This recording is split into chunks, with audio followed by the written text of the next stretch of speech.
something that is going to change. I think that something is going to change how people look at Indigenous languages. And as you know, many of the Indigenous languages of the country are endangered, but it is the young people who are taking it up. And so that really makes me feel good to be working amongst you as students, because you don't have any blinders in front of you. At one time, when they had Indigenous language, First Nation language being taught in Mayo, it was primarily from the written text, but now it is from the it is from the spoken word. So those two being married together, I think it'll just be powerful, very powerful. And at the same time, I love this, Kwän Dék'án is keep the fire burning. Yeah, this fire has never gone out. And there are some stories amongst the traditional stories of the people where, yeah, this little snipe, this little bird, he's got a little pointy little beak. And there was fire burning on the side of the mountain. I guess it came like from volcanic eruption. And the other birds told him that he had to go in and catch the fire. So the raven put some pitch around his nose, and he was the brave one. He went in and his little beak caught on fire. But that's how he saved the people, because there was no fire in the community. So I think each one of you got used to your little nose burning. And so I just wanted to welcome in a good way. One of the things we discovered too, Mel and is that this morning when we were listening to Betty, Betty was recorded, and she was talking about some cultural activity. Okay, like high cash. What is a high cash? And how when you're in the bush and you take a horn and you rub the tree. People didn't know what that's about, maybe. Okay. And when you take the moose take the velvet off their horns, they don't know that they're ready for fighting. So these were all cultural activities relative to the language. And any hunter will know this, but of course, young people, students, people that are making these capacities, these capabilities available for language learners are learning something deeper about the culture. So this is so important, I think, for everybody. So fun. That's good. And I'm happy to be here and represent the community. And I wish you all well. And I hope I can, this summer, I know that the next big gathering is a fish camp, but maybe there's something happening this summer. I can come home and be part of what's going on there at the Nacho. Okay, thank you. I see. Thank you very much, Louise, for the opening words, and we appreciate your support and your guidance throughout the project. Passing to Troy, if he's there. I don't see the up. So it looks like this is an internal. Do you want to go on up in front of the screen so people online can actually see? Oh, we have to stand. Yes. Well, Louise wasn't standing, so I thought I don't have to do it. So, all right. What? Where's the camera? Right here. It's right here. Look at that. All right. Hello. So it looks like this is an internal conference, right? So we had lots of people here this morning from the external that came by. And actually some of the graduate students made me sign these papers that said that they were here. And I guess I shouldn't have signed it until after this. Yeah. Right? Yeah. Because once I signed that, they're like, phew, and they were gone. So now we're all internal, but this is actually not a bad thing. Oh, we got one. Sorry. Okay. So actually, but it's actually not a bad thing because we don't have to filter when we're talking about these things and the questions that we're asking. And I think we're all super excited to learn about what other teams are doing within the group, because we have our team meetings every Monday and we just get little snippets of what people are doing and basically the problems that they're having and little progress things, but we know nothing about methodology. We know nothing about the big picture of what each team is doing. And I'm excited that we're going to hear about that today. That's all I have to say. Thank you, Troy. When are you going up, Troy? I'm going up tomorrow. Yeah. Yeah. Okay. See you So tomorrow. I- Great job. Thanks. So I would like to also thank everybody and appreciate this opportunity to go over through the whole project. I have a couple of the slides to just wanted to give us an introduction. I don't know if this screen that is shared is my slides. Yes, it is. Yes. So if somebody could, when I say next, go to the next one because I don't have control. Yes. So I wanted to start by saying that our project, if you go to the next, our project is really is not a typical university research project. There are a series of principles involved in this project that I think all of us appreciate and all of us value. And the primary one of them is that we don't want to be considered Cochrane University project. It is really an ND project. It's a community-driven project, and we are collaborating and working with the community and for the community. And that was really an important principle for our project, that it's a community-driven and community is involved at all levels, from higher level decision-making all the way to design, different aspect of the project. But at the same time, it is a research project, so it is paying attention to the concept of innovation and coming up with new ideas in intelligent system, immersive system, and interactive system. So it's really a cutting edge of technology of how to bring intelligence into experiences, how to bring immersion, and also how to talk about different way of interacting with the technology that hopefully in the next couple of hours that we are here, we will talk about them. And I also want to talk about two important other principles that's really important to us. One of them is the idea of technology sovereignty, which I really think is important because people talk about data sovereignty a lot, that, okay, the community owns the data and manages the data. But we really believe that it should go way beyond that, because it's not just about managing the data, it's about managing the whole technology and ownership of the technology and being able to work with the technology. So I think that's another aspect of this project, this respect to technology sovereignty that goes beyond the data. And another aspect of it, the fourth principle that I really believe and we all believe, is the idea that not only it's a community-driven, community-owned project, but it respects the openness of the framework. So this combination of belonging to the community, being driven by the community, but at the same time being open to be used by other communities. The technology that we create, the findings, the knowledge that we generate is open for others. So those are really the guiding principles of the project. If you don't mind going to the next slide. So this chart kind of shows different technological aspect of a project. We kind of think about it at three different levels. Artificial intelligence is kind of a driving force behind the scene, which I will talk a little bit about, and then my colleagues will talk. We have this fail part that we call user experience, which is about designing different experiences and applications. And finally, we have a third layer, which we call user interface, but it's really about different platforms. So for example, virtual reality, desktop, mobile. So it's basically the idea of these three levels working together to achieve our community-driven goals that we have. Next. So to not take too much of your time, the AI part, as you will hear in a couple of minutes, itself has two streams. We talk about language modeling, which is the part that we've been talking so far on. It includes multiple researchers here working that you will hear about.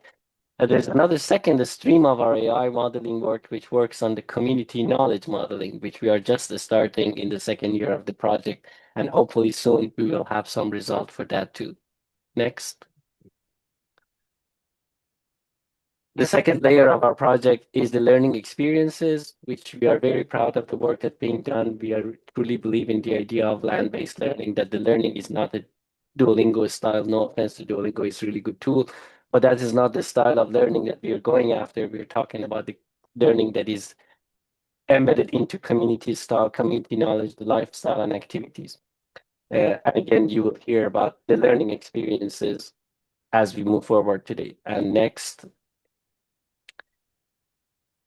And finally, we have all of these platforms that in the morning we had the demonstration of them, the Holobox, the virtual reality, the desktop, and all that, which are another way of basically presenting all of those experiences to user in different forms. That again, part of the research has to do with how to create better virtual reality experiences, how to create better interactions with a device like Holobox and all that. So basically complements the work that we have done in the other two levels. Thank you very much. Appreciate everybody's talking, and hopefully the talks that come after this kind of go over all of these different areas that we just talked about. Thank you.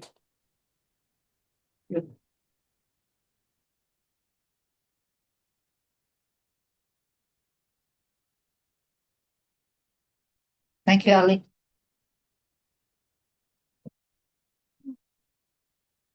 I believe next we have Chris and his language team to talk about that part.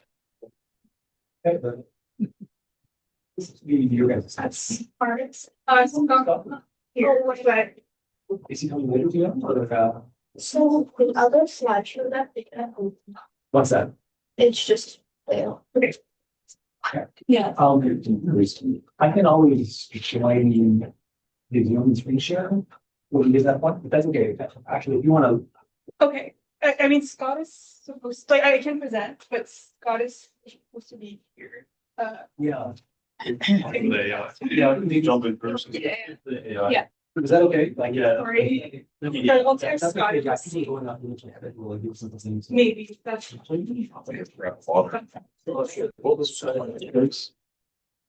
Just one moment, we're gonna do the AI presentation instead. Oh, thanks. Yeah.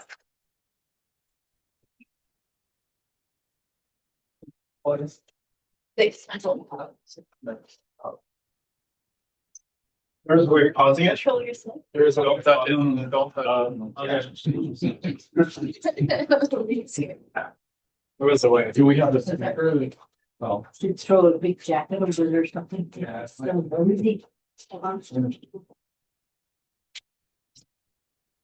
I'm from board.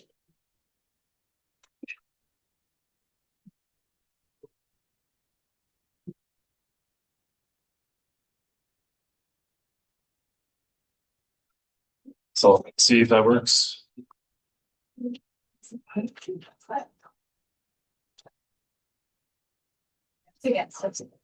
It's something. Might not be a huge help, but it's. I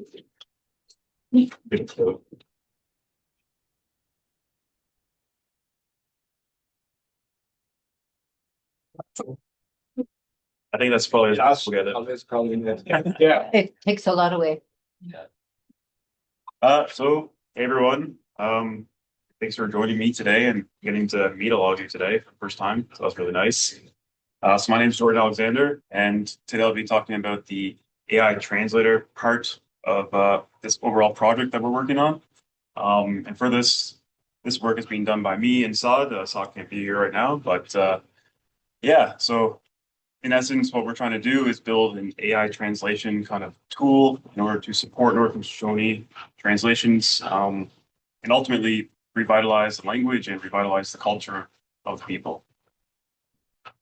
And also just want to touch on a quick touch on this too, is that so when we talk about language, it's not just vocabulary.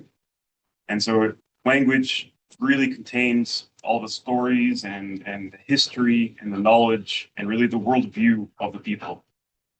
So when we're talking about building a translator, it really goes far beyond that, and it's more helping people ultimately reattach to their identity and to their worldview that's embedded in the language.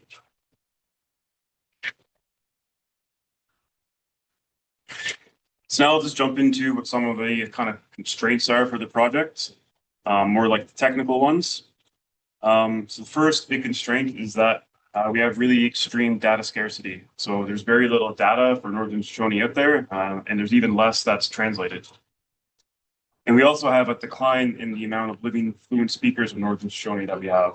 So that's a really big issue because it makes it harder to generate that language data that we need for people to be able to learn Northern Shoshone. And the rate of we're losing these fluent speakers at a faster rate than we're gaining them every year. The second big kind of technical constraint is that because of this data scarcity, there's very little coverage for Northern Shoshone in these larger language models like ChatGPT or Gemini. So we can't just use these pre-existing models, and we really need to train one ourselves. And the third one there is kind of cut off on screen is for data governance and safety concerns. Reduce that. I'll just keep talking anyway. Yeah, perfect. So we have a constraint here where all of our data is owned completely by Nacho First Nation. And we need to be very mindful of that when we're using this data, storing it, and sharing the data. So we can't just be using or sending this data to, a large commercial language model owned by some company.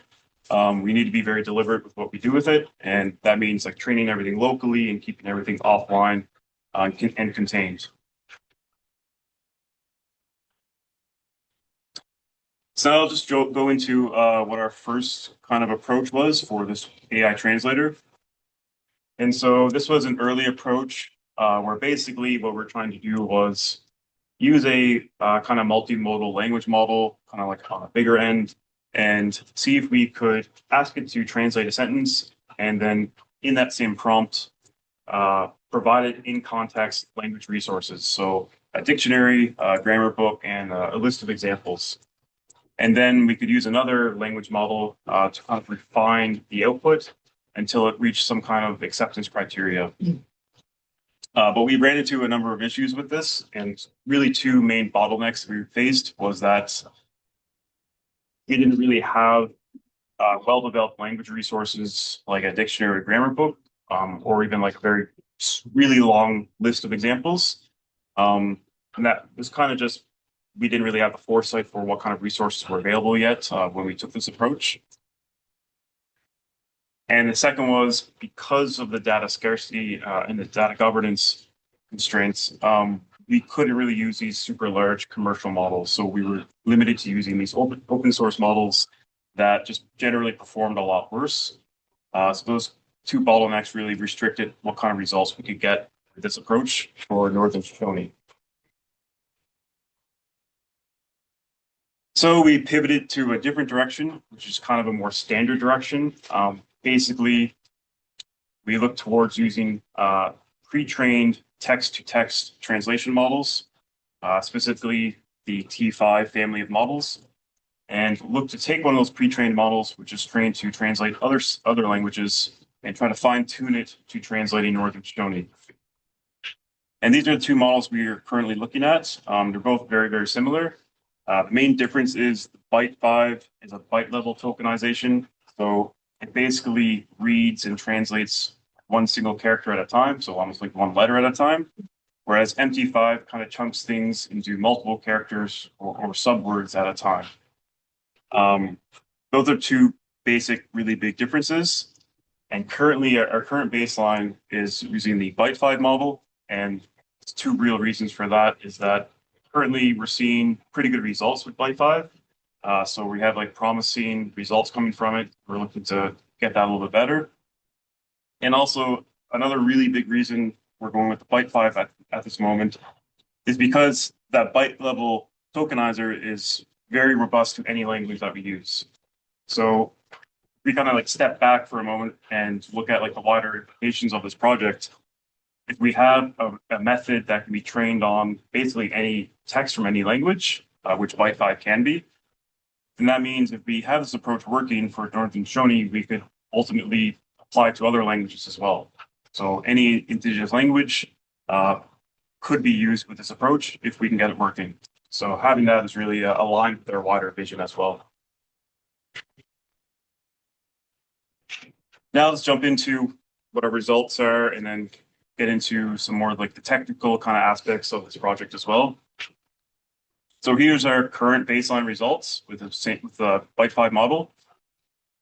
And this is the model that we're only training on about 1,800 sentence pairs, so it's a very small amount of data. And we also have more data coming in, so this will change in the future as well. And so right now we're using two evaluation metrics, BLUE score and CHRF score. Basically, both of them are kind of doing the same similar thing, except BLUE is looking at, it's measuring exact word matches for the translations. So if it gets a word exactly right, whereas CHRF is looking at exact letter matches, essentially. So if it gets the right letters correct. So right now we're getting a BLUE of 17 and CHRF 29 in the Northern Shoshone translated to English direction. And in the opposite direction, we're getting a BLUE of 8 and a CHRF of 23. So it's a lot harder to translate from English to Northern Shoshone. We're still trying to figure that out, why that is. Probably because of like English is a lot less morphologically complex. Well, that's kind of the higher level. I don't really know the deeper level reasoning for that quite yet. But it's something that we're keeping in mind with our training. And you can also see for our Northern Shoshone to English direction, we're only getting about 3% of all translations being totally correct in our validation set. So really small number, but we're still getting pretty good results sometimes, like we showed in our demo here earlier today. So here's some examples from our validation set for this current baseline model. So you'd see basically sometimes we get it completely wrong, except maybe getting the punctuation correct, like period. And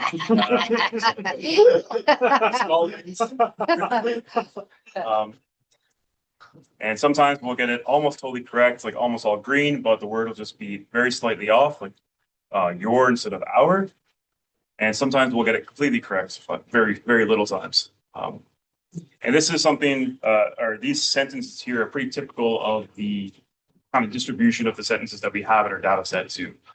So kind of very short and very general, like everyday kind of sentences.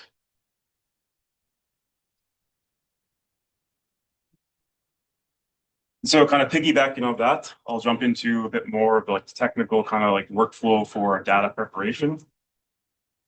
So what we're working with for the data, basically we have a bunch of data that our language team is getting us, which is like a huge help. We couldn't do it without our language team getting us the data, so big thanks to them. From that point, we're kind of just applying a few steps to really like normalize the text. So we kind of normalize the capitalization and the punctuation and things like that. And if there's any kind of like maybe small confusion or error from like our point of view, we just might flag it and remove it too. Which doesn't happen very often. Basically just do a bunch of steps in order to get the data in a very normalized and clean state. And we also have a step, which we're doing here, where we are prioritizing shorter sentences to be in the training set, not the test set. And the reason for that is because we're trying to evaluate if the model is translating sentences, not just being able to translate single words at a time, which because then it'd be basically a dictionary or something. That's a really important step we need to do because, as you can see with our length distribution chart here, the majority of our sentences in our data set, our old data set anyway, is 1 or 2 words. So we have 1 or 2 word phrases and then kind of peters out once we get to like 6 or 10 words. So very small lengths. And if we were just randomly splitting this into our training, validation, and test sets, we'd have a lot of 1 or 2 words in our test and validation sets. And it wouldn't really be a rigorous evaluation.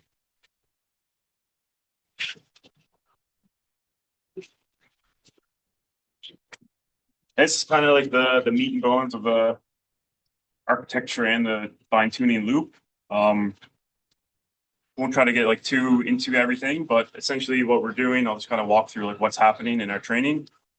So basically, we're taking the data set that's clean in the manner that I just described, and then we're taking this pre-trained base model that we haven't trained yet, and we're first freezing all of the layers and weights of the pre-trained model, and then we're applying these very small LoRa adapters, which are basically a way to fine-tune the model without training all of its weights at the same time. So by inserting these LoRa adapters, we're only training or changing the weights of 0.3% of the entire parameters. So it's very, very small and very, very efficient.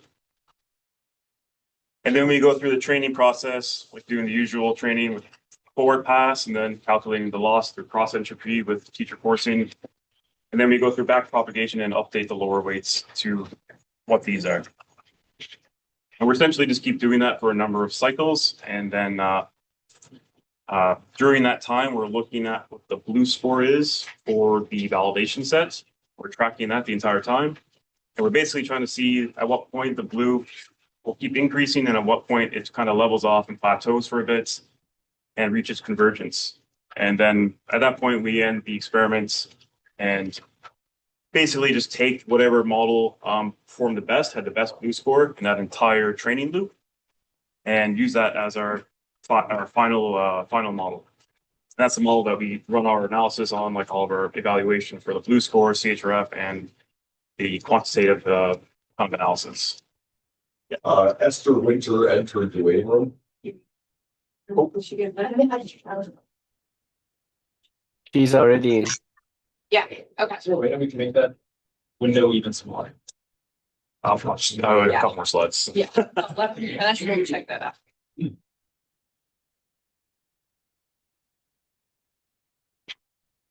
Okay, so now let's just go into some of the ethical considerations that we have when we're working on this kind of project.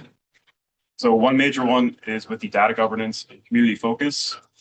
So just touching back on the data, when we're working with this data, like I said, it's all owned by the nation. And so we need to be very deliberate with what we do, and we need to be really acting like stewards and protectors of the data. So a lot of this data could have sensitive information or personal information within it. So we need to be very aware of what we're doing, not just in the training, but also when we're doing stuff like this, like presentations of our findings. And that's extremely important for what we do with the project. Another consideration with the accuracy and safety of the translations that the model gives out. So there's a big risk with the model hallucinating, logically and coherent sentences, but just aren't correct. Like that example earlier on where the first sentence was completely wrong, but it was still a fully coherent English sentence. So we really need to make sure that any user that's using this model is aware of those risks and isn't just taking things at face value as, okay, it's a translator, so that translation is correct, when it isn't always the case. So that's a really, really important consideration for us. The third one is with environmental footprints. So I know, like, at least in my kind of weekly life, I'm always seeing topics about like AI and AI water usage. So I just wanted to touch on like what our kind of project or how our project fits into that. So for most of that discussion, it's really talking about like very large commercial models for AI. Whereas with our project, we're working on very small models, which are all trained locally. So just on like that computer right there. So really our energy footprint is extremely small. When we run training and inference with our model, it's basically the same as if you're playing a computer game on that computer. So it's extremely, extremely small. So we're basically sheltered from that kind of discussion about AI water usage because we basically don't use any at a certain point. But with that said, as we go forward with the project, any kind of like potential environmental impact or concern, something we're definitely going to consider for anything that we do with our models in our training. And so finally, this is just kind of showing where our project is going at certain different levels of like the future. So in our kind of more near-term, immediate future, we're looking to really improve on our baseline. And that involves using our newer data from our language team. So again, like they generate so much more data for us that we haven't used yet. So we can incorporate all of that into our project. And we also have a lot of improvements we can do, which is optimizing the parameters of our architecture and our fine-tuning process. So we're expecting really good results just from those two alone. Just doing more experiments with other models like MT5 as well. Secondly, we're looking to grow more data through kind of more machine translation kind of perspectives, such as like using back translation potentially. Those are just considerations at the moment, things we need to explore their potential. Not really locked into doing it yet, just kind of still exploring those avenues for making more data. And the last kind of point is we kind of look much further down the line. We really want to ultimately integrate the community and the community's usage into this language model and turn it into a language learning tool, learn the language.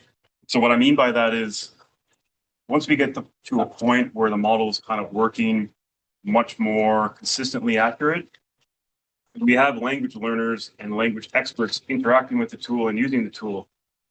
It'd be really, really useful for them to be able to flag a translation and say like, no, that isn't correct. It should be this, or I heard it this way, or some people say it this way. For us to gather all that data, and then we can use that data to retrain the model and improve it through the community's use. So almost like putting a human in the loop and then integrating all that more data to refine it itself. That's a really powerful kind of step at that point, because then the training and improvement of the model is really coming from the community at that point. So it's not like just a technical kind of improvement. It's really community driven and the community's voice driving it. So that's further down the line, but that's ultimately what we'd like to turn it into. And then we can basically use this tool to help, again, learn with teaching the language and relearning the language, and just ultimately help people reattach to their worldview that's embedded in the language. Yeah, that's all I have for you. So thanks for listening to me.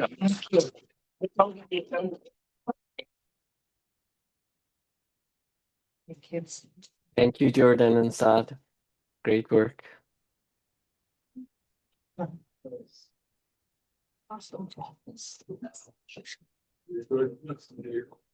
Yeah. Is- So I wanted to do the language. Yeah, 2 slides next. I'm not sure. You get it on YouTube now? You want to go? So it's out of the way.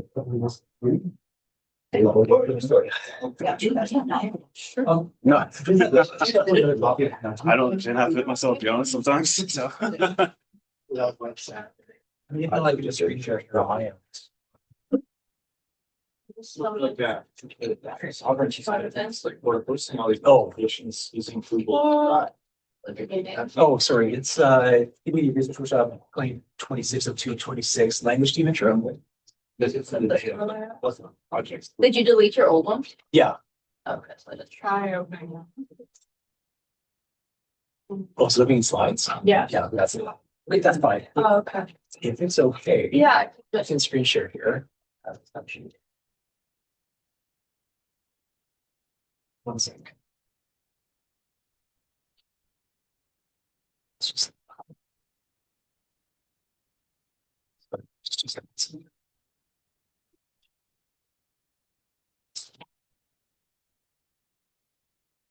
Yeah.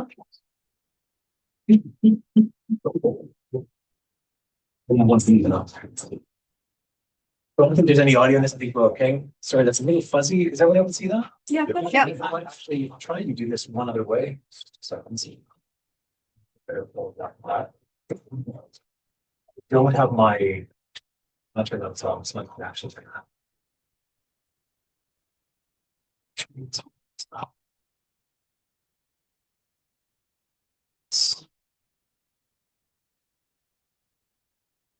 That's just this one. Sorry, do I have to turn off my computer again?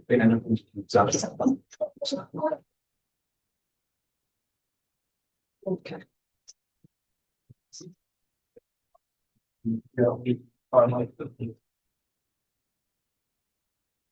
So my that should be off now. Okay. Yeah, sorry for the tech issues there, especially in this context. It's a little embarrassing. So I just want to share a quick update from the language team here, just a little bit of context on what work's been happening in that side of the project. Like I said, I am not alone here presenting today, so I'm going to try to barrel through this as quickly, but also as clearly as I can manage, so I can share the time with Ashley and Scott, but I'm sure have much more interesting things to say than I do. Trust me on that. I need to begin by acknowledging that in addition to the leadership from everyone at NND, so I'm glad to see people on Zoom joining us here today. This is not my work. This is really the work of an amazing team of people that have sort of come together here at Carleton and a number of other supporting institutions to help make what I'm going to be sharing here today possible. So this is just me trying to share some details from a much larger team. I've tried, when I was preparing these slides the other day, to bring together as many of the names as I could over the last little while. This is the current list of people at Carleton alone who have been part of the language team over this past year. So we're at the end of year one. My count is there's 41 names in this slide, and there's actually a few others that have just asked not to have their name on there. They just prefer to stay anonymous. This is huge. And this is a lot of people putting in a lot of time and effort, being part of meetings, learning unfamiliar tools, and getting to know a lot about a language that many of them had not had a chance to be exposed to. I also want to give full credit to a number of our partner organizations here, or I should say organizations we're working with to help secure better access to the Shoshone language information that may not be available at NND right now. So I've included names for a number of colleagues at other institutions, from the Alaska Native Language Archive in Fairbanks through to just across the road from us here in Ottawa, off in Gatineau at the Canadian Museum of History, and really across the area here. I've had fantastic support from so many different people. I just want to make sure to give them credit for their here. Right, so let me try and keep this sort of brief and concise. I think as we hear about all the amazing technologies and tools we're developing here, really realizing the promise that those have. I mean, promise in terms of supporting sustained language use, so keeping Northern Shoshone going, but also that regrowth that people have already talked about. That new generation of emerging speakers and language users really focuses, I think, on three things, right? It involves focusing on people, on the approaches we take in this work, and the kind of resources, right? So on the people side, and I think we've already seen this picture once. I know this is shared out there. This is elders, Mary Hager, Edwin Hager there on the left, and then Lucy Peter. I think Sam Peter's just out of frame on the right. But really, this is also about recognizing all the contributions that those elders and language keepers have made up until now. Right? I mean, this project wouldn't be anywhere without the things that they have shared and that the speakers who are with us today continue to share. And I think the pedagogy team has certainly done a lot of work that's being supported by, by Walter and by Betty and by others in the community. Right? And I just want to make sure we don't lose sight of that. I mean, this is really at the heart of a lot of what's going on in this project. The other thing that follows from that then is also, respecting those contributions also means respecting the relationships involved, right?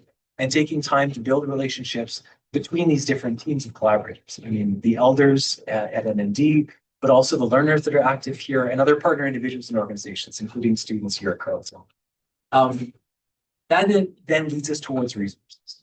Right? And we've already heard this too. I'm so glad that this was shared in the previous talk that, because we're adopting these tools doesn't mean we adopt them, without some critical thinking. We want to make sure that the approaches we're taking to working with materials are appropriate to the language. Right? That we're not trying to shoehorn Northern Shoshone or any other Indigenous language into an English medium or a French medium, right? We want to make sure that we fit the tools to the language, not the other way around. And that also means making sure the tools we're using are adaptable to other languages as well. We've talked about this approach starting off with Northern Shoshone, starting with Danda or Dandakie, but then also making sure that that approach is still amenable to other languages in turn. And that also then involves we need to be respectful of the kinds of community ownership and control that we're already emphasizing in the previous talk. So I don't need to say this for this. I wasn't sure how many visitors we'd have from outside, but maybe I can go just quickly through this. Northern Shoshone, we already, I think, would already all be familiar with where this is on the map. So this is a Dun language, a Dene language, spoken throughout the central Yukon. This is one of the most, I would say, widely spoken Indigenous languages in terms of land area in the territory, right? So, excuse me. There's also active and I would say growing community of adult language adult language learners from multiple Yukon First Nations. So certainly from NND, but also other communities are sort of coming in and doing this as well, which is super exciting to see. And it's also important to recognize that this project is definitely not starting from scratch. There's really important records of language, so spoken language, reports of elders meetings, interviews, storytelling, going back all the way to the 60s, in some cases even before. But when we talk about written records, that's really starting from around the 1970s. I think Louise already mentioned this before. There's sort of divide between the written and the spoken, and we need to make sure we don't separate that even further. So yeah, we're trying to be sort of inclusive in the approach here, but we need to recognize that written records of the language really only started about 50 years ago, and sort of grow from there. So this is a different situation again from English and French and other languages where you can sort of grab text very easily from the web or other places. There's a little more work involved here. What kinds of things are we trying to bring in? Well, I would say everything in the kitchen sink is basically our answer right now. So we have everything contributed to this project flowing in from older handwritten notes or archival materials. So this is actually a word list from the 1950s, if I'm not mistaken. This is actually, I just put up this slide here. This is actually for Southern Shoshone, but there's also Northern Shoshone materials that look the same way. Yeah, we also have things like older audio recordings. So for those of you that are my age and older, you might remember audio cassettes. If you're not, just trust me, these were the thing we used to play music back in the day. Again, Teresa and her team have already started finding these kinds of resources, identifying them and finding ways of digitizing them, bringing them forward, making sure they fit into this project as well. There's also really important materials that are published or semi-published that are out there in the community that are actively used by language learners, but that haven't been treated as sort of full-fledged publications. So there's these really important series of language booklets that oftentimes elders from different Northern Shoshone communities help translate or put into the language. This one's from Kathy Germain. There's a whole series of these. And if you look far enough, if you sort of dig deep enough, you can find lots of this kind of material, but it often doesn't get treated as sort of real language resources. They're not treated as publications, and that's something we need to keep in mind. And then lastly, but I think no less importantly, are the kind of resources that teams like the Heritage Department and ND have been developing recently, right? So NND's language app is, again, a monumental resource. So we're looking to try and bring that in different ways, but also things like language posters, right? The kinds of posters that go up around the school, go in the community. If it has language on it, why would we not want to bring that language in here and have that feed forward, be available to learners and teachers, right? So that, and they can be digital, they can be print, they can be photographs of signage, whatever we have. We want to make sure that our processes are open enough to represent all that language, whatever form it's in. Part of that also involves keeping an eye out for things that may have drifted from the community over time, right? And this is something friend Sean Smith, chief at Kwän Dék'án First Nation, used to call this process of colonial scatter, right? The things that started off in community, being entirely in community, have had this tendency over time, we'll call it that gently, to sort of drift away, right? To end up in other places outside of community reach and sometimes community knowledge. And so part of this work that Language Team has been doing to try and build relationships and trust and support with other organizations elsewhere. So we have a number of partners, I haven't listed everyone here, that have really stepped out, I think in some cases out of their comfort zone to help us identify more language materials that may be out there, but also integrate those, find ways of sharing them back in respectful ways to bring into a project. So I just want to highlight, we've had fantastic responses from colleagues at the Alaska Native Language Archive in Fairbanks, Alaska. This might be familiar shot to Scott. This is sort of their basement catalog with all kinds of rolly archival shelves in the basement of the Rasmussen Library on campus in Fairbanks. But also, like I mentioned before, across the river in Gatineau, the Canadian Museum of History, it turns out, has at least 2 significant collections with Northern Shoshone language in, right? Not ones that are necessarily widely known or widely publicized. But when we contacted them about this, they said, absolutely, we would love to provide support. This is exactly the kind of initiative we're trying to support. Let's see what we can do. And so they've actually directed staff time and hours without being paid for this towards digitizing the materials, making them accessible, helping answer our questions. I'll say I've been very appreciative of the response so far. And likewise from colleagues from the Yukon Native Language Center who have shared just mountains and mountains of materials so far. Now, like I said, when we're looking at different tools and different approaches, we need to make sure right off the bat that bring these materials into project, that this one doesn't further that separation between community and their own language. And so part of this is also evaluating, selecting tools that are mature. So not sort of just we'll talk right now and there's going to be move on to everything else in 2 years, but things that have a track record, right? That we can be reasonably sure that things are going to be accessible into the future, and where they make sure that control and long-term ownership rests with it. Right? And so we've settled on 2 for now. And again, these can change, but these 2 have served us well up until this point. For anything textual or anything still image, so again, photographs of language in the community, scans of handwritten notes like we saw before, those little classroom booklets, all that's going into a platform called Transcribe. So I'll show you what that looks like in a second here. And then for anything audiovisual, so we have digitized episodes of elders interviews that broadcast regularly in the Yukon, this Hashigun series. We also have older audio recordings digitized from those old reel-to-reel tapes. Now I'm really dating myself. I remember those. I'm not sure if all of you do. But again, we've been fantastic response from our partners. We now have access to those recordings. And we're able to bring them into this platform called Elan or Elon. It allows us to sort of tag the language, to find those bits of Northern Shoshone and bring them out and bring them into the project. So what does that look like? I'm going to try, and hopefully Zoom will cooperate here, to just play a little video of what this looks like in Transcribe. So let's imagine for a second here, one of our partners or our team itself has helped digitize it. So I'm going to play just a little bit here and narrate over top of it. Hopefully that comes through. Sorry if it's a little fuzzy. So here's just one PDF we got from the Yukon Native Language Center. This is one of these little storybooks. In this case, Kathy Germain translated into Northern Shoshone back in the, I think, 90s or early 2000s. I think it's the early 2000s. It is early 2000s, eh? Okay, yeah. So in this case, what we can do is take that PDF, and since it's been scanned but doesn't necessarily have searchable text, we can bring it in as a resource into our collection and transcribe. So we can say, okay, let's start working on this. Let's find the language in there that Kathy shared with us. So I'm just going here. We've uploaded it to this little platform. So then it shows all the pages. And what we can do is just pick a page. I'm going to one at random here. Here's the title of the page. So we have the Shut. So in my house. And it's going to go through. We can just flip through the PDF like we would elsewhere.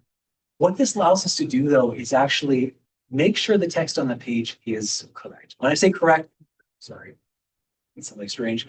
I mean that the Northern Shoshone, all the characters you're seeing used there come through correctly, right? Oftentimes when we do things like text recognition or scan documents, it sort of substitutes them out for something like English. In this case, transcribe this, we can teach something about Northern Shoshone and then start getting these characters. So we can bring this in, it'll scan the page, and the first thing it'll do is just find where there is text, right? So break it down into regions, paragraphs, lines, and each of those lines are then things we can correct and edit. So here, we're just going in and fixing it to show where we find text on the page and say, okay, now go in and actually try to fill in the text for us. Now we've gone a step beyond what's shown in this video, and now it's seen enough Northern Shoshone where it can actually do a fairly reliable job of this. Our error rates have dropped to the point where you get a new document and there's only a couple of accents here and there that you have fixed. I'm showing you sort of the worst case, the early days version of this, where we had to do a lot more manual fixes. But what it does essentially tries to find that text, then actually recognize the characters, right?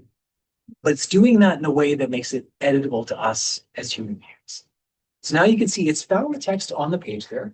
It's given us sort of the draft of it on the right-hand side. And in the right-hand side, we can now edit it. We can go in for each line and pick up, make sure it's actually caught all the spots on the page where that text shows up. So it's aligned at every point. Every bit of text on the image corresponds to a bit of editable text. And what we can now do, I'm not sure if this is going through okay, it'll actually highlight. So each of these little lines that we're editing on the right are sort of synchronized with lines on the left. And we can go in and start making our corrections. We can say, well, that was Kathy's name there was in bold. I'm going to fix it up so it shows up. That part there was the Northern Shoshone is in bold as well. But we can go in and say fix things like the order. Page 1 showed up before that. We can gradually over time fix up all these little mistakes that come out of this automated process and come up with something that's much more reliable for use at logical databases, for AI modeling, for all the other things that this project is relying, right? The other important thing we can do with this, though, is go a step beyond and actually tag the language in. So what you see the video happening in the video right now is going in and identifying that first phrase, that shut, tagging it as Northern Shoshone, and then tagging the corresponding translation. So beyond just correcting it, making sure all those characters are right and they're spelled correctly, we can actually go in and pull out every translated word and phrase in this document. Right? We can go in and say this, even though there's lots of other English words in this page, these are the Northern Shoshone ones that we have translations for. So rather than having to flip through a 15 or 20 or 100-page PDF and look for that language now, we can actually pull it out on a map. So we can go from that document and actually say, produce a little spreadsheet, a little summary of it that says, here's all the words and phrases that were in Kathy's translation. Here's the pages it shows up on, and make sure that she is credited for that word. Okay. Does that make sense to everyone? Sorry, I should stop for a second. Is this feeling okay so far? Sorry, I don't need to go racing on ahead. I'm going to slip just in the interest of time. I could share similar things for what we're doing with audio and video materials too. Again, similar process, just in this case, using a different tool. What I think I might jump to instead is just talking about where we're at. So as of, and I did these stats last night, as of now, after the first year or so of the project, we have about 2,200 pages of material that's been fully reviewed, fully corrected, multiple rounds of checking just to make sure that if I made a mistake, someone else would catch it. Over 65 different scan resources. So everything from those language booklets we saw to posters to historical field notes that we have scanned from various archives. All of that together, we have about another 1,600 pages currently ready to go. But again, checking today, it's only about 800 of that really needs work. The rest of it's just a check mark beside it and say it's done. So a huge amount of work done by the members of that language team. What does that amount to language wise? It's about 13,000, actually probably more now, words and expressions in primarily Northern Shoshone, but also some other indigenous languages, right? So sometimes Northern Shoshone expressions are given in there, sometimes other related languages show up as well. So we tag those separately, but they're also kind of that. So just a huge amount of language information in all these existing materials. Likewise for audio and video, right now we're working on preparing 2 collections. So there's about 30 hours digitized audio and video recordings that have been shared with us so far by 2 different organizations. And we're again looking through that process of identifying the language in them, tagging it, and making sure it's ready to forward the project. And alongside that, we're also continuing those partnerships with those different organizations to try and identify what other collections are. Find the other language that might be there and try and find good use of that. And that's essentially where we're at as of today. So part of the big work of the language team is, again, working with those other organizations, casting a wide net and trying to bring home as much of that language as possible, right?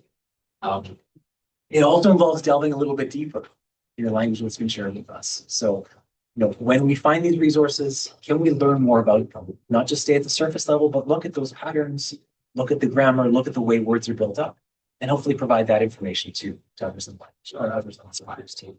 And then lastly, part of the effort of the team is also to find ways of addressing gaps. So even with 13,000 words and expressions, there are things that, say, the pedagogy team will ask for that we just don't find in those documents. All kinds of everyday language that might, for whatever reason, just not be written down. So also making sure to work with people all throughout the project, including elders like Walter and Betty, to try and fill those gaps. So people who are learning the language can say the things that they're interested in saying. And that's right. That's all I want to share for now. I'll turn things over to Scott and Ashley, if that's all right.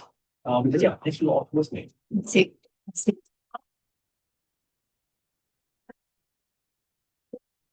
Hey. What?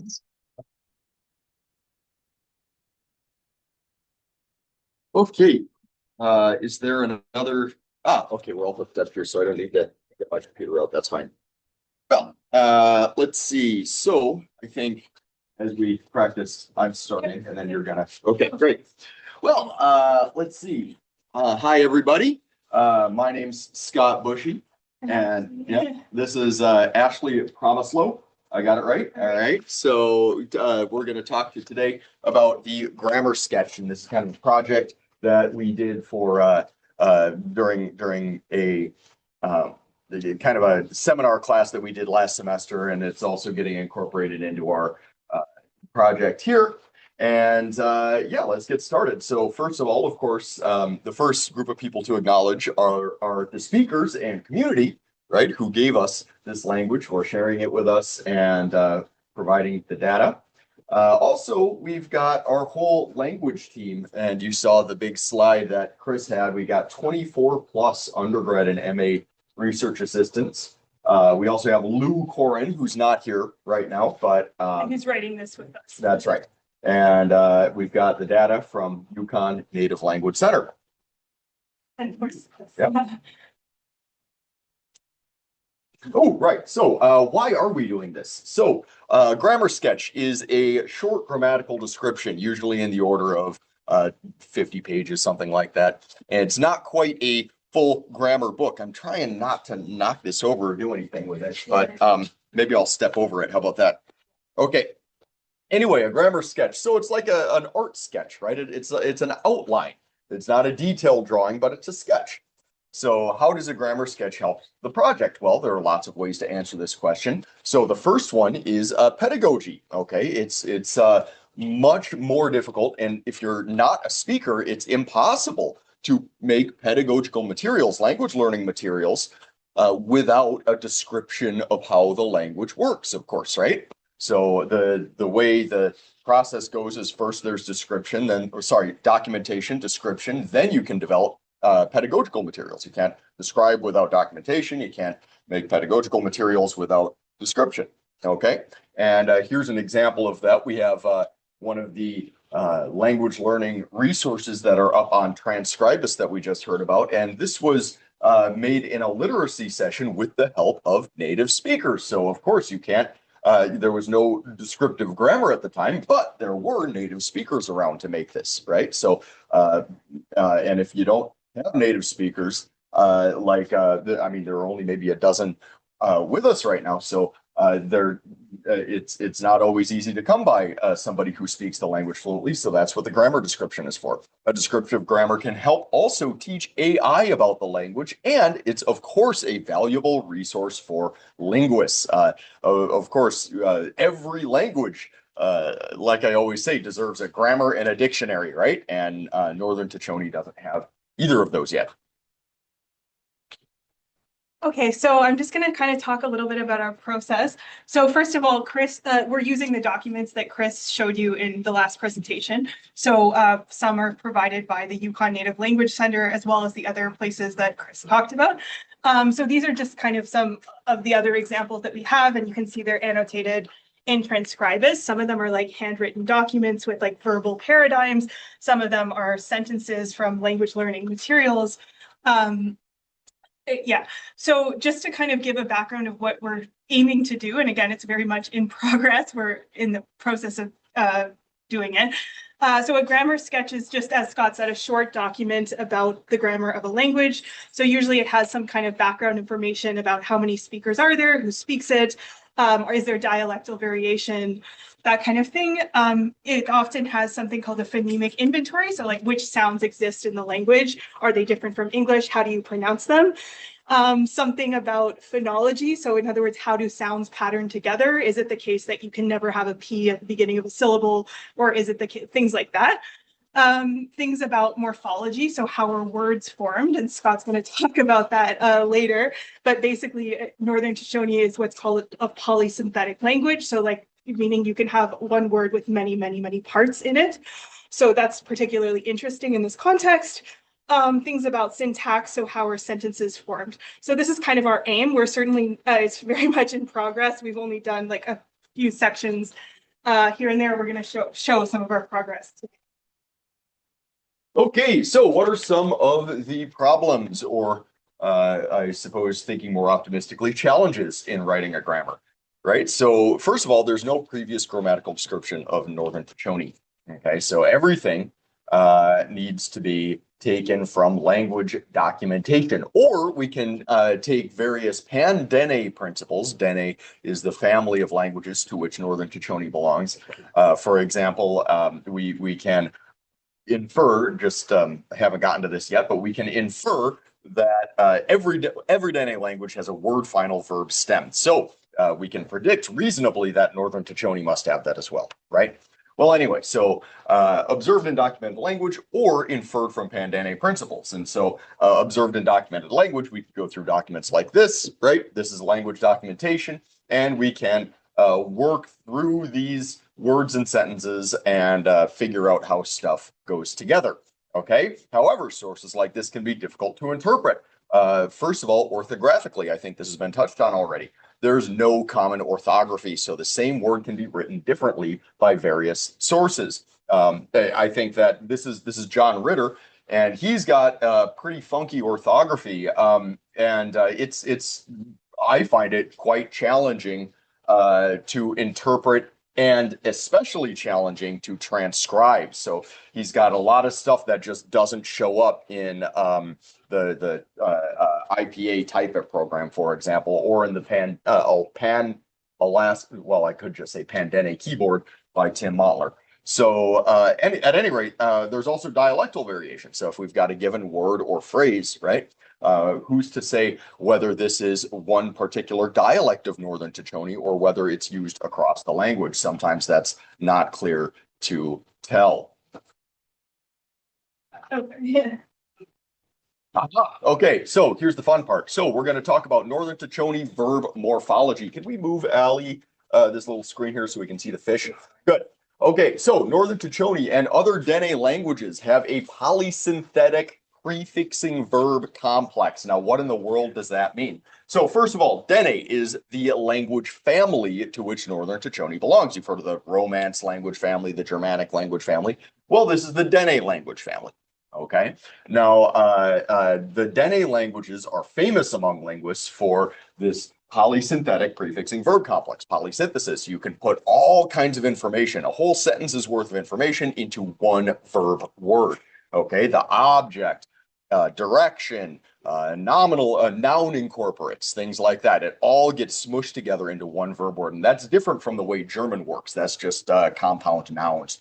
And that's mostly orthographic. But anyway, also prefixing, okay? A prefix is something that comes before the base of the word, right? So in a Dene word, let's take a look at this. So the Dene verb kind of looks like a fish, okay? So here's the verb stem. This is the anchor, the head of the verb word, the head of the fish. And we've got this string of prefixes tailing behind it. So we can imagine the conjunct is the body and the disjunct is the tail. The conjunct being more semantically and more in terms of relevance to the verb stem. For example, the subject, right? And who's doing it and when, things like that. That's all going to be here in the body of the fish. Then we've got things like direction and nouns that get incorporated into it. And the object, that's a little bit more distant.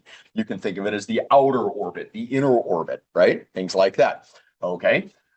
So we've got this word final stem syllable with a string of prefixes and this kind of this filling slot filtering approach. It's really cool.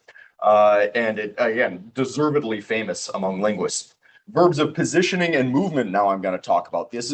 These are called classificatory verbs, and that word took me a long time to figure out how to say. But anyway, classificatory verbs, they're the verb stem changes depending on the nouns. I don't want to say the nouns, the actions characteristic, because these are actions. They're verbs. Verbs denote actions, right? The actions characteristic. So there's no single word, for example, for give. Right? There's a verb for give food, give animate, give cloth-like, give stick-like, right? So, or carry. If I'm carrying a baby, that's a quite different action from carrying a blanket or a gun, right? So the verb reflects that. This is a position food. So if I'm positioning something else, I use a different verb stem. Okay. Here's handle cloth-like. If I'm handling a pen or a gun, I'm using a different verb stem. This is handle cloth-like specifically. Okay, and yeah, that's a little bit how. Oh, excuse me. The verb morphology in this language works. So, by the way, what does morphology mean? Morph just is the Greek word. Morphos is the Greek word for shape, right? So the shape of the verbs. That's what we're talking about here. Yep. Okay, so I just want to kind of take you through, the process that we're kind of going through as we're writing this grammar sketch. So let's just say, for example, we want to figure out, okay, how do you make WH questions in the language? Like that's our question. So the first thing we would do is, as Chris showed, we have access to this Transcribus database. So let's say you wanted to know how to say where, like how do you make questions with where. We can kind of search in Transcribus and get access to a number of these documents that have been transcribed by the language team. So, but it turns out it's not as simple as just how do you say where in Northern Dakota. So for example, we've figured out, or I think I figured out, again, if you're a speaker watching this, please get in touch with me if I'm wrong, but it seems to be the case that like asking about the location of an action or state is a different word from asking about the location of an object. So in other words, there's one where for like something like where is the dog sitting, and a different where for like where is the trap. Again, there's different dialects spoken in different communities. So if you're a speaker watching this, you disagree with the judgments here, please let me know. So for example, here we can say, again, this is compiled from,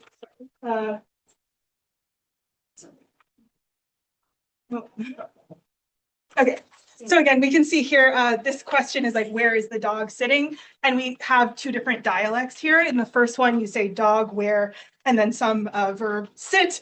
In the other one, you say where dog sit. In addition, one is something like yun, one is something like indio. So maybe there's some like yo, that's the root of the word. And then something like where is the trap? Again, we have two dialects here. So the word trap seems to be similar except for the L. And then again, we have these two words for where.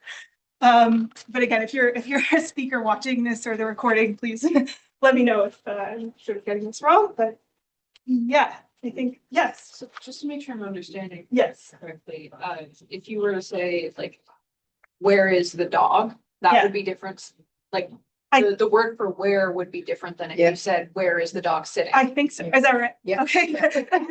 Excellent. Yeah, exactly. So yeah, exactly. You have where is the dog versus where is the dog sitting. So that's kind of one of the challenges of writing a grammar is that there's not always just like a one-to-one translation to English that we can look up or like, okay, how do we say where? Like it's a more complicated question, especially with the dialectal differences.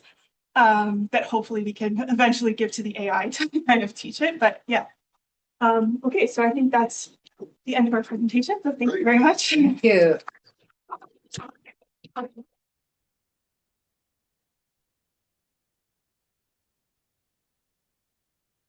Thank you very much. Very great presentation.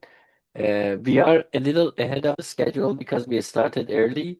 How about if we have a 10-minute break now until 2:30, and then we have two other presentations that we have to do after that. Is everybody okay with that plan?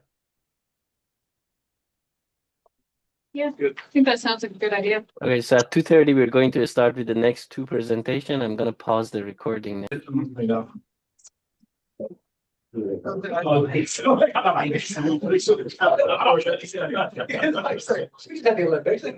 Peggy, start anytime you're ready. Is Esther there? Yeah, I'm here.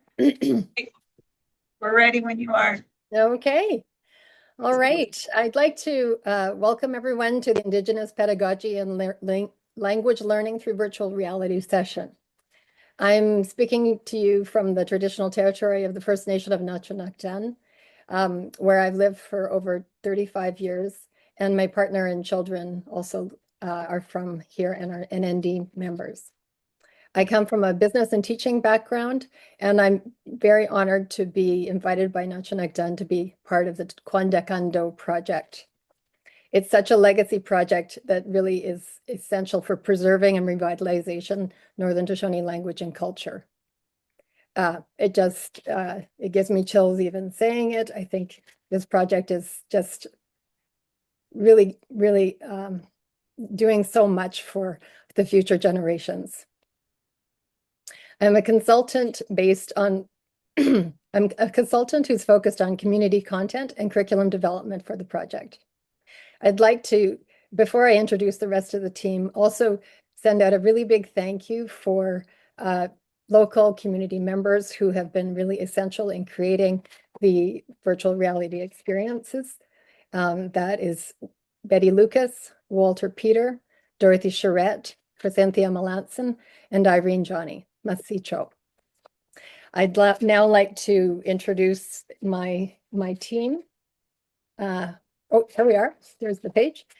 So Peggy Hartwick, Pedagogy Lead, Mike Murphy, Pedagogy Lead, Anastasia Gorbenko, VR Development Lead, Ellis Joins, VR Character Development Lead, Anthony Daines, Graduate Research Assistant, and Ashley Promislow, Graduate Research Assistant. And she'll be speaking with you today as well.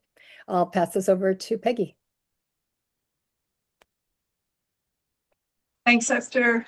Sorry, I have to practice. Sokninian, nice to see you. And thank you for, honestly, I feel like Esther quite moved to, it's very emotional to be involved in this project. Totally unexpected. I'm just grateful that I was invited to participate. So thank you and welcome. Just quickly, I'm a language teacher, a professor in applied linguistics here at Carleton. I've experienced 3D immersive environments, and I think that's where I was drawn into the program by Chris and Ali. And getting to know the rest of you has been a real treat and privilege. So I've primarily been informed by Western pedagogy, and so this project has been a huge opportunity and learning experience for me, a learning along the community members in Mayo through Esther, and with you amazing young people, you're incredible. So thank you. Just quickly giving you a few guiding principles that have helped to shape the direction that we're going in.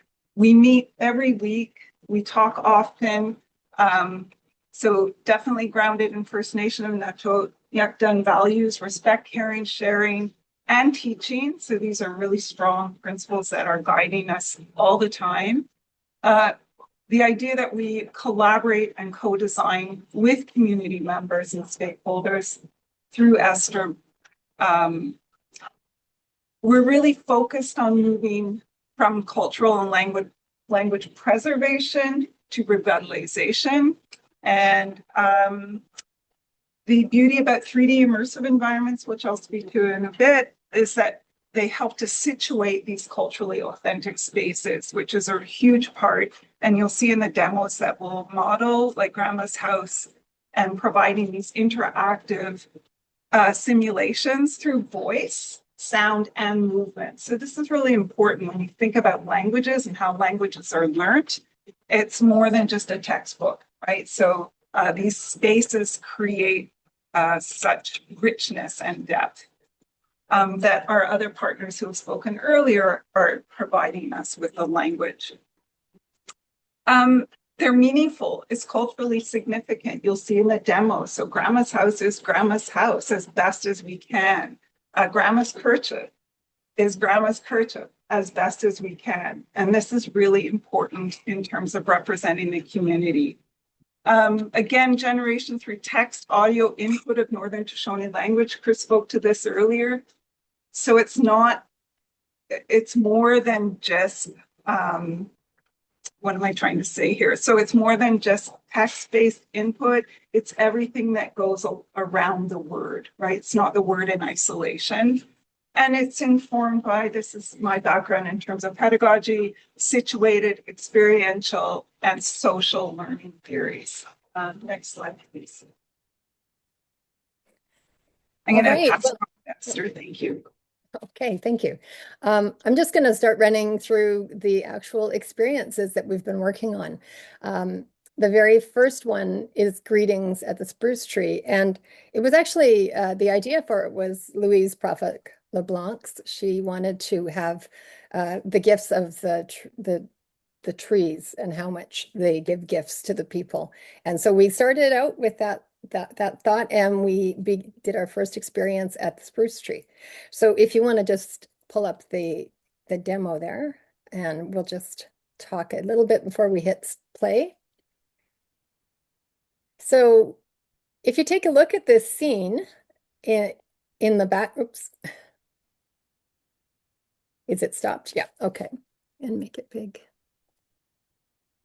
So this is an actual scene on the Stewart River, which is the river that flows by Mayo. And it's just about a kilometer from here. It's upriver. And in the background, this is 360 video that's kind of behind all the assets that have been put into it. And so if you were to stand there and turn around, you'd see the river flowing behind you. And it's like, it's really obvious to anyone from the community where you are. It's just below the float plane base. So we pulled in two characters, which are very essential to the community. They're the characters for the two clans, the Northern Shoshone clans. So it's the wolf and the raven. And so they're the main characters in the scene. There's a little grouse in the background. And what happens is the learner, it's always from the learner's point of view. So you never see the learner. So this is the learner is actually walking in the forest, and they come upon these characters. And so the experience is about having a conversation, meeting people, greetings. And they like each other so much, they end the scene with saying, let's get together again tomorrow. So let's hit play, and you can get an idea of, this is just part of the scenes. I don't know if the sound is on. I can't hear the sound. I don't know. Yeah, we can't either. I do not know why. Oh, Technical difficulties.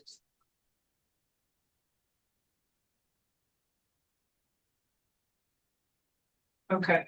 Can we put the yeah, and just make sure we have the phone. Yeah. All right, one more time.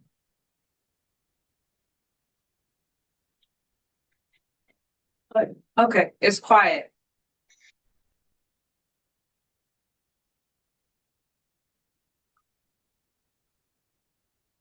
Okay. The audio is coming through quite quiet, but we might have to move on for now. Okay, right. So, well then, we can move on to the next screen, the next slide. So experience 2 is just builds off of experience 1. So the learner left experience 1 thinking, this was so much fun. Yes, let's get together tomorrow. So meanwhile, they got thinking about it and they start planning. The learner, which is you, decides to make a campfire and get together with these new friends in front of a campfire. So they go to their grandma's house and they ask for their grandma's assistance with this. They want to make bannock, which is a food that people around here just love to eat, and have tea and just have this campfire gathering. So they asked their grandma to help with that, and if grandma would teach them how to make bannock. So they start with just shopping. And so they make a shopping list. And so you hear grandma go through all the ingredients that go into making bannock and the other things you need at a campfire, like the jam, the canned meat, the tea, the sugar, things like that. So we could take a look at this demo. This is the first half.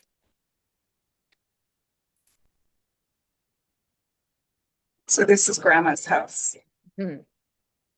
Actually, do you want to just stop that for a second there and I'll just describe the house a little? So grandma's house is actually patterned after Elder Mary Hager's house. And Mary is a matriarch for our community. She's my husband's great-grandmother and actually Teresa's great-grandmother as well. A very special woman. The grandmother character herself isn't Mary, but we did want to make, include as much realism as possible. So we did get the family permission to use Mary's house. So this is Mary's house as best as we can remember through pictures. The windows show what's exactly outside of Mary's house because it's 360 video. And we'll just take a look through. And I wanted you to stop when we get to the yellow speech bubbles, please. So what grandma is going through all the words, unfortunately, you can't hear them very well.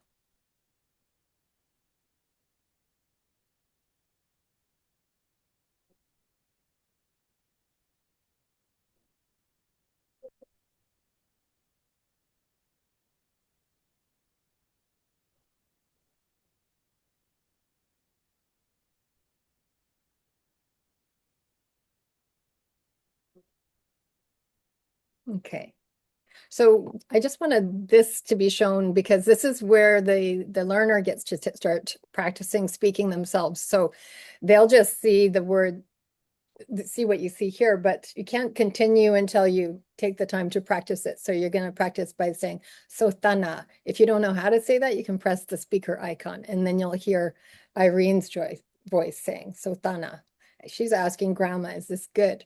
Then the continue button gets clicked and you can move on. So that's kind of the nuts and bolts of how you move through the session and how you interact and actually practice. And then grandma will speak back to you. So if you want to just a couple more seconds to see how grandma reacts to this.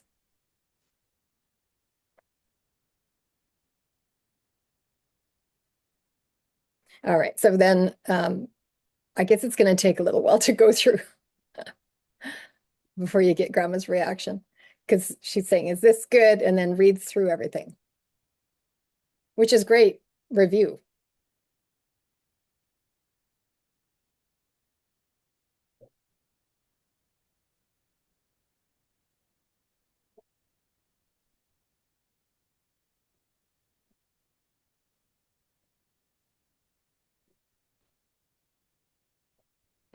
And I also want to take a second to thank Teresa and Melody for being so helpful with making sure that the characters look authentically Northern Shoshone and getting the idea of actually scanning the headscarf to make sure it's a true, like it looks proper and the way people would have worn them around here.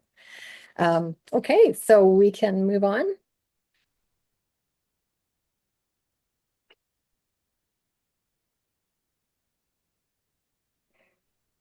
All right, over to Peggy.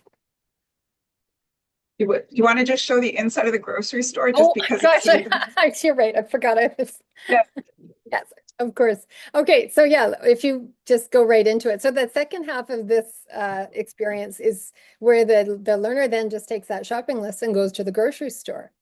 So we'll just stop and see the visual of what that looks like at the grocery store. So this is just so beautifully done.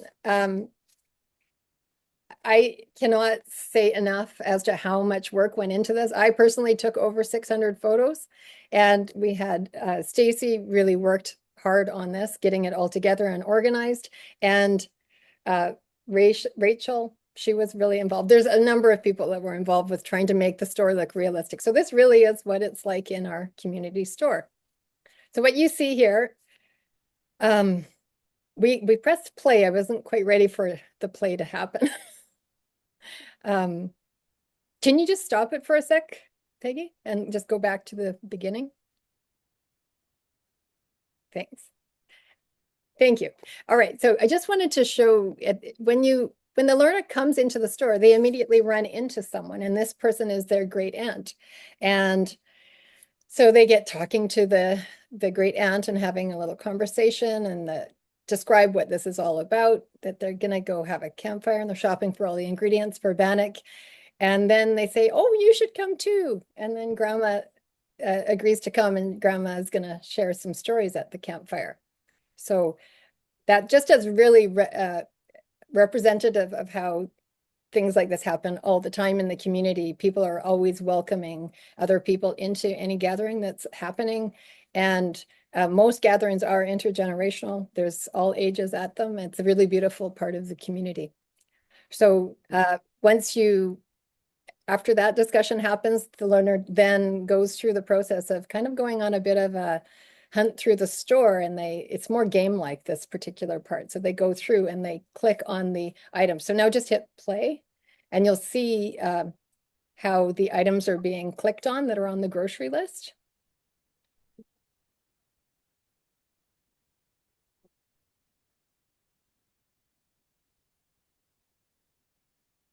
So it's kind of like a hunt and seek kind of a thing here.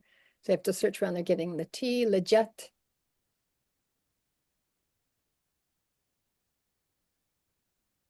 And the Ethan can meat. The salt.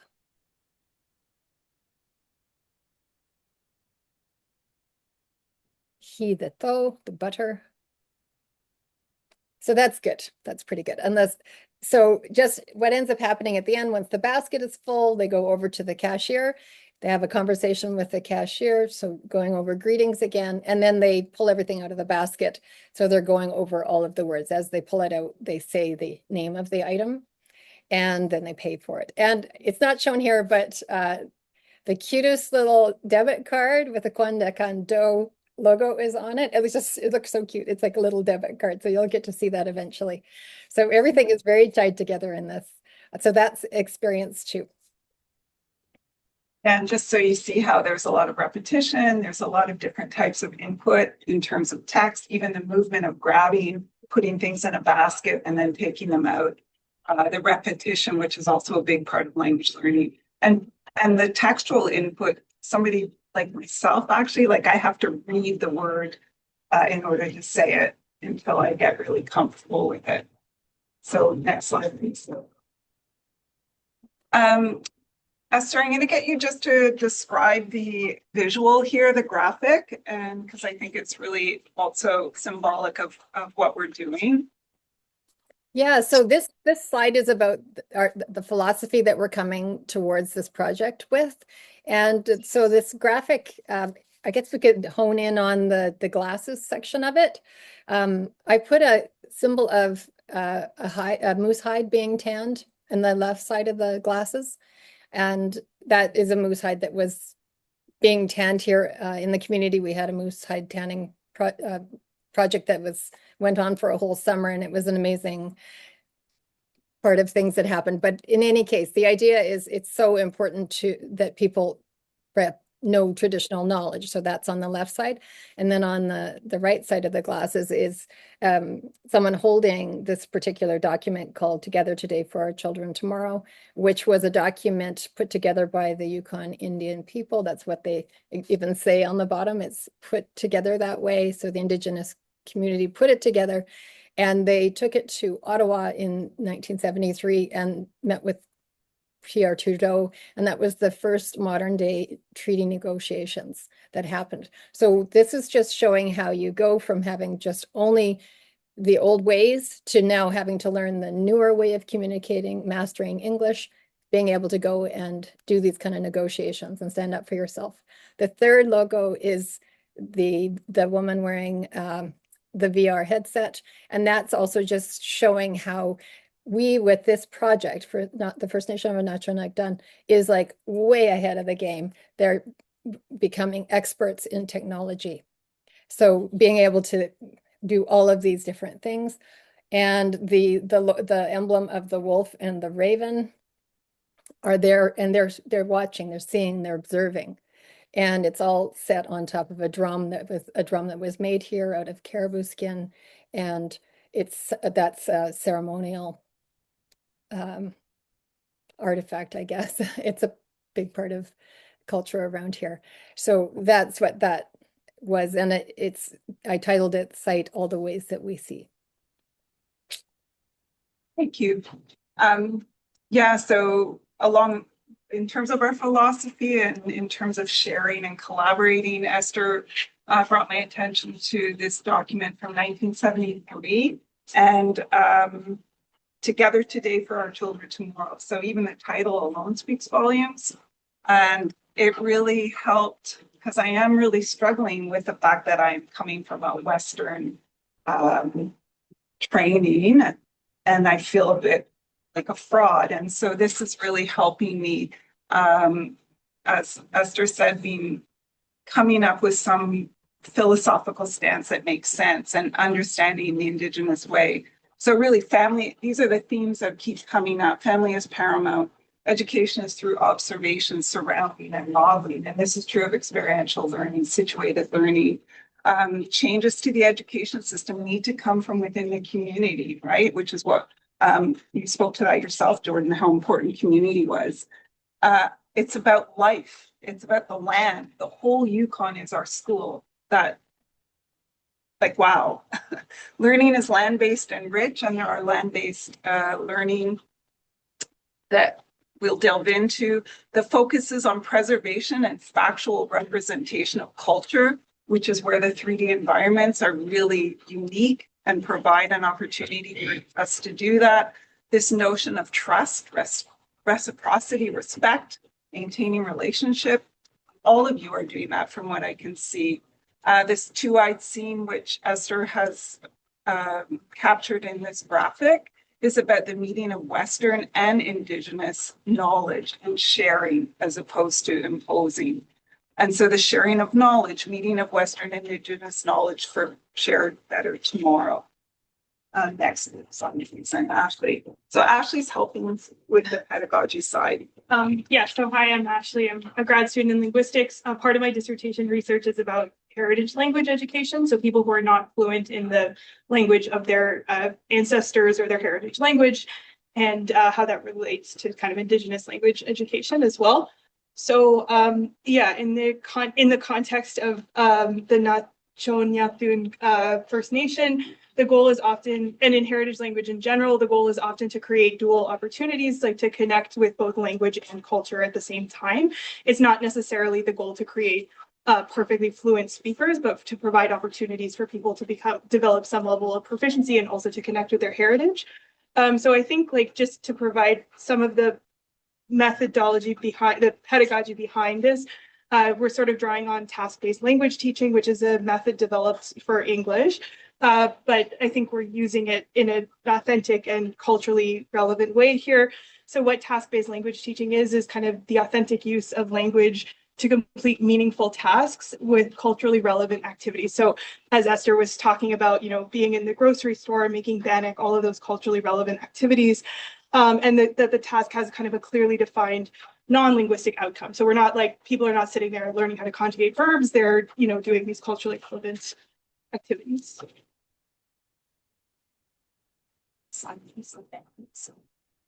Just a little bit of background about a 3D virtual learning environment. So why are we using these VRs? What's so great about them?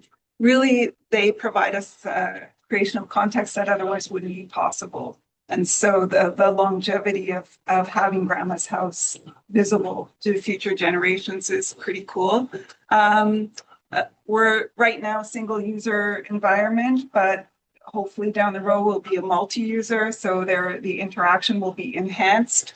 One thing about 3D virtual learning environments, the fidelity of space. So you saw Grandma's house, you saw the grocery store. Mike, our colleague, is going to Mayo on Friday with Troy and Troy's students, and Mike knows what the grocery store looks like. Troy's already been there, so he already knows where the tea is.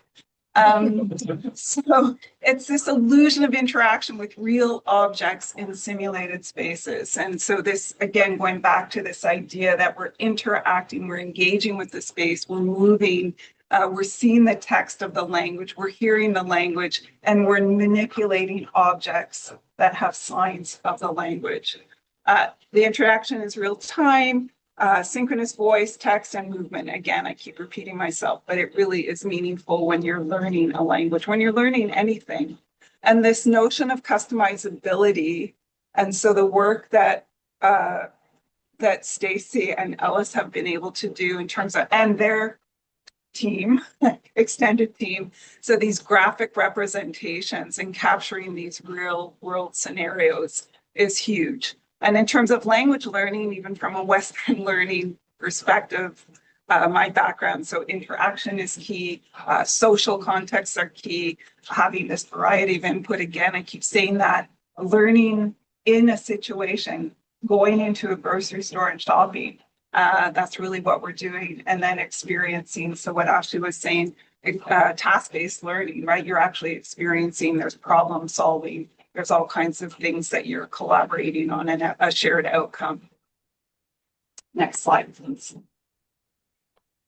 So before we get into where we're going, I did want to make one comment, and that is that Mike and I are both going to be going into the school next week and work with a grade 7-8 native language class with Crescentia Melanson.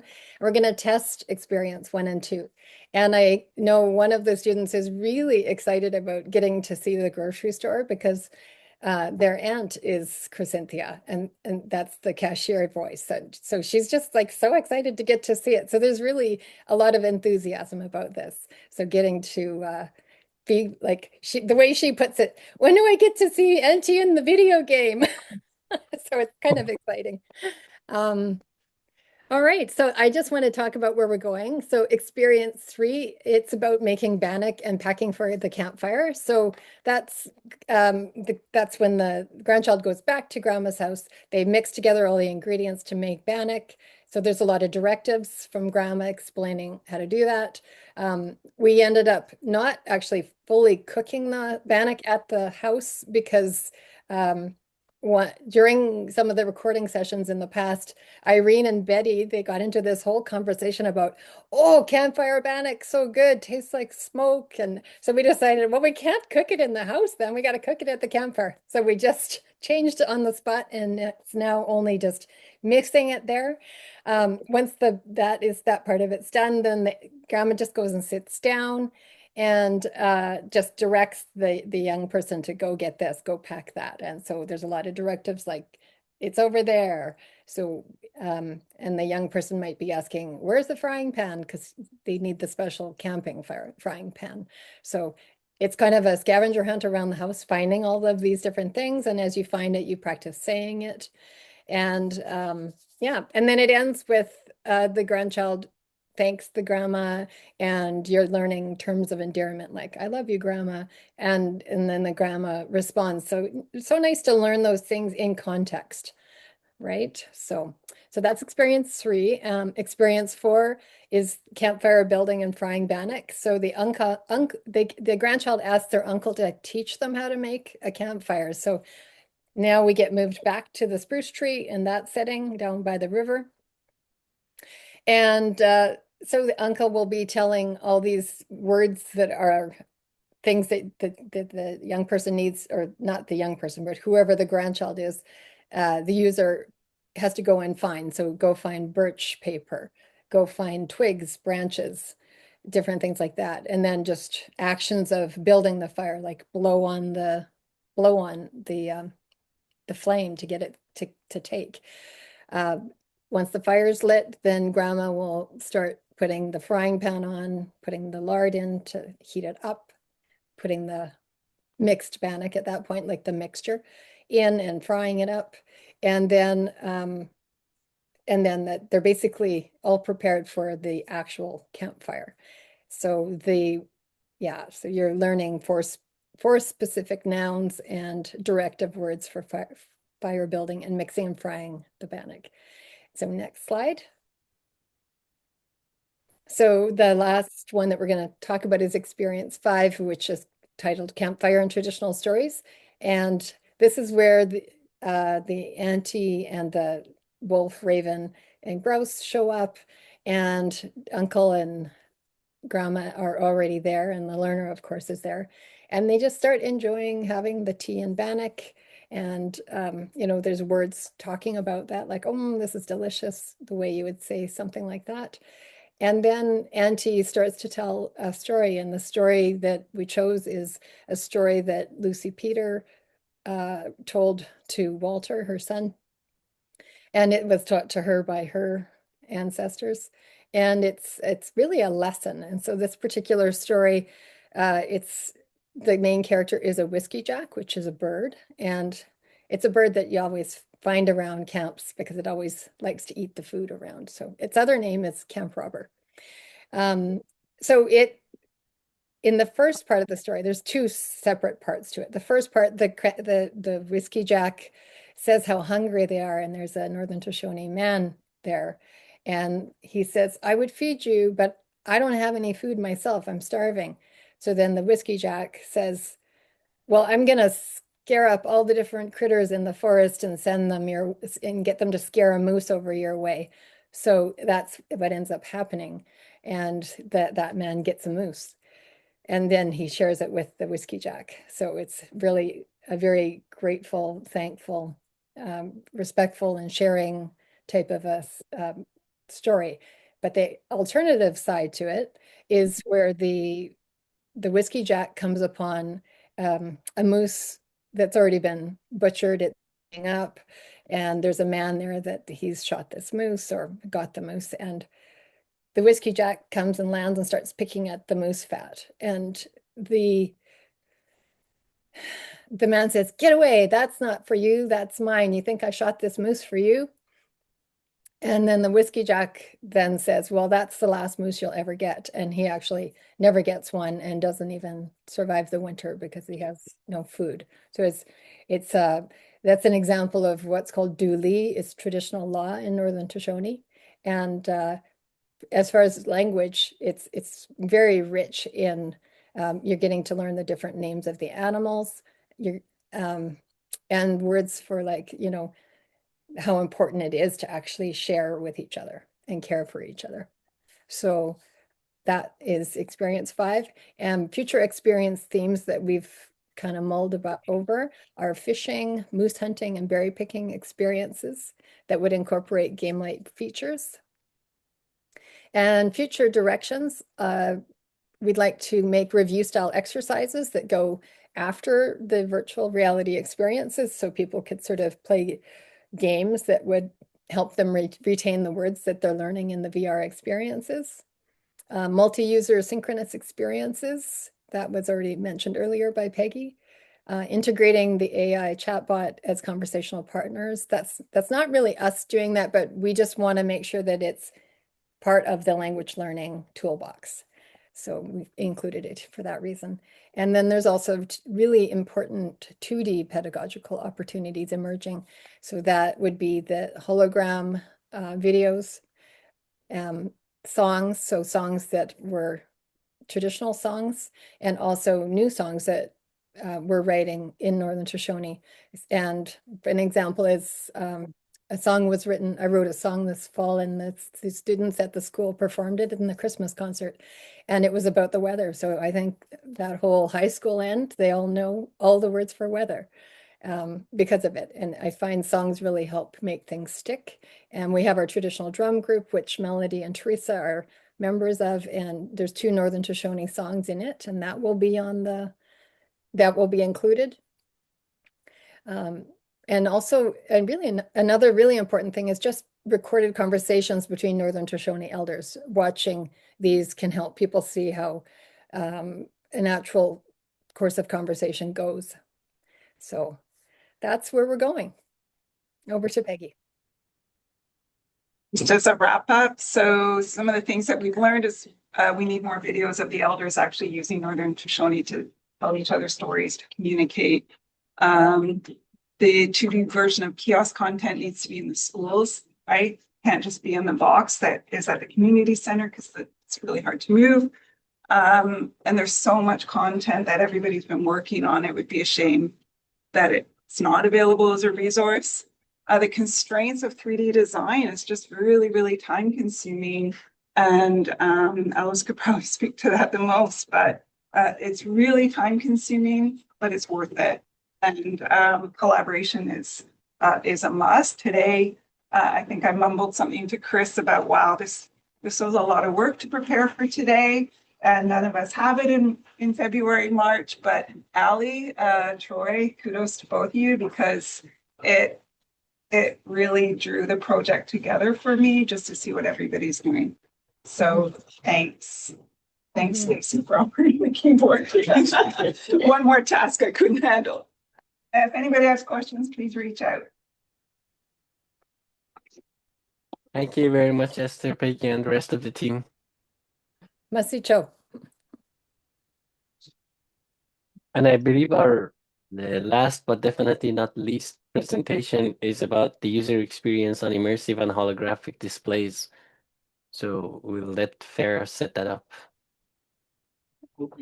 No, you're good. Mine is very short. Oh, sorry. You want to get it? No. Okay.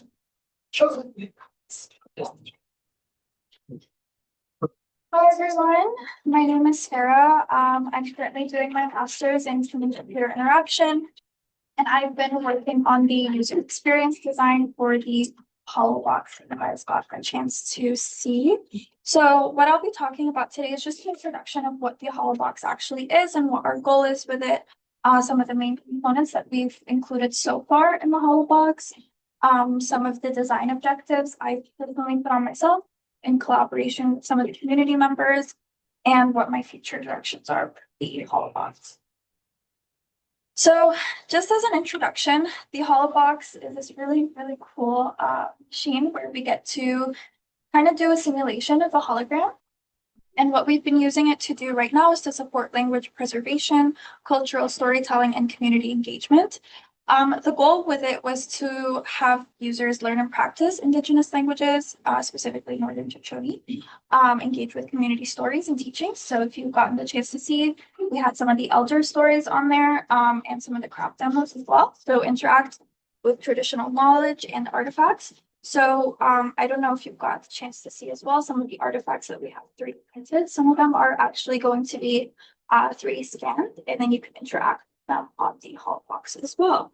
So the main goal is really to strengthen intergenerational connections through the digital media that's on the HoloBox. So the main components and what we've had so far are the elder stories. So just oral storytelling from some of the elders from the community. We've taken some of the videos. Some of them are in Northern Shoshone. We just haven't put them on the HoloBox just yet, but so far right now they're just in English. We're working on getting maybe those videos translated and then on the HoloBox as well. We have the 3D artifact exploration. So that hasn't been fully uploaded onto the HoloBox just yet, but it is part of the categories on the HoloBox right now. And then craft and skill videos. So you can learn a bunch of different craft tutorials from the HoloBox. And we're hoping to add more and more as the time goes. So some of my design objectives was to have a culturally grounded aesthetic. So actually everything, although yes, I am the user experience designer, I'm just designing the experience. All of the visuals, the logos, coloring, everything was all done by the community. So I have co-design workshops with them every 2 weeks, and we kind of discuss the design direction, what they want to see, and then I'm just the person that puts it all together. And then obviously embodied and multisensory interaction. So this is supposed to be more than just viewing, like you get to actually interact. Hopefully in the future, there will be more audio stuff with songs and different things like that. Like Peggy and Esther were mentioning, like they're going to implement some of that in the VR experience. So I'm hoping to bring that along the Hall box as well. Sustain motivation and playful engagement. So in the coming demos, I'm hoping to have a little bit more gamified experiences rather than just viewing the elder stories, and obviously accessibility. So just like I mentioned, all of the aesthetic elements are from the community. I take no credit for any of this. There was a very talented designer that we worked with from the community who did all of the branding and the decals and everything. I was just kind of put them all together in a more user-friendly way. So I have a little video here for any of you that didn't get the chance to experience the demo. Yeah, songs.